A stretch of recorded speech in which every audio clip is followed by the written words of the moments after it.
атадан қалған асыл сөз.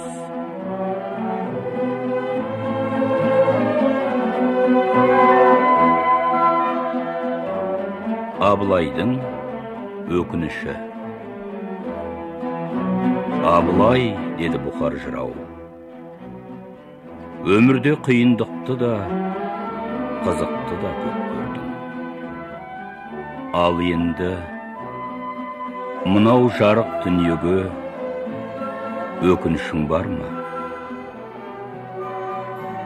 Абылай үндемей сәл жатты да, жұмылып кеткен көзін қайтадан ашты.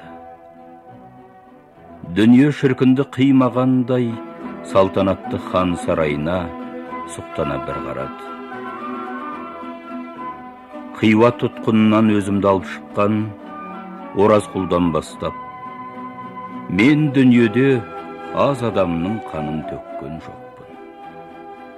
Майданда да өз қолыммен сан ер жүрек, албырт жасты ат жалын құштырдым.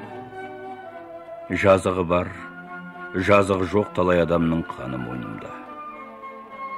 Өмір бойы қазақ тәрізді азғантай ел қасқыр тектес келсе, сол жөн деп ойладым. Өйткені ол өз тіршілік үшін алыса да, жұлыса да біледі. Қазақ елі де сол қасқыр тәрізді. Өз тағдыр үшін күрес алса ғана тірі қалады деп ұққам. Мына заман тек өзін де, басқаны да аяуды білмейтін күштінің заманы. Мен елімді соған баулыдым, өзімдей болуын көкседім. Бірақ мұным, міне, өлер алдында ғана түсіндім. Дұрыс емес екен. Ел болып жер бетінде қалудың басқа да жолы бар екен. Өкінішім, деді Абылай күрсініп. Өз басымның өкініші. 300-дің басын қоса алмадым. Аз елге хан болдым. Қазаққа мал емшегін емізген мен, жер емшегін еміз алмадым.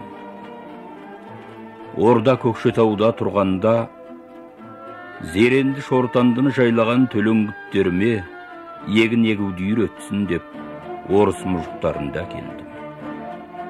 Бірақ мал баққан, найза ұстаған сорлы қазақ тез көндіге қоймады. Жер деген алтын қазына ғой. Екі тепе сулы жері бар өзбек, екі үйір жылқысы бар қазақтан бай тұрады, және жұттан да, қуаңшылықтан да қорықпайды. Ал мен жаудан қазақтың жерін қорғаймын деп жүргенімде, дүние құрғыр өтіп кетіпті.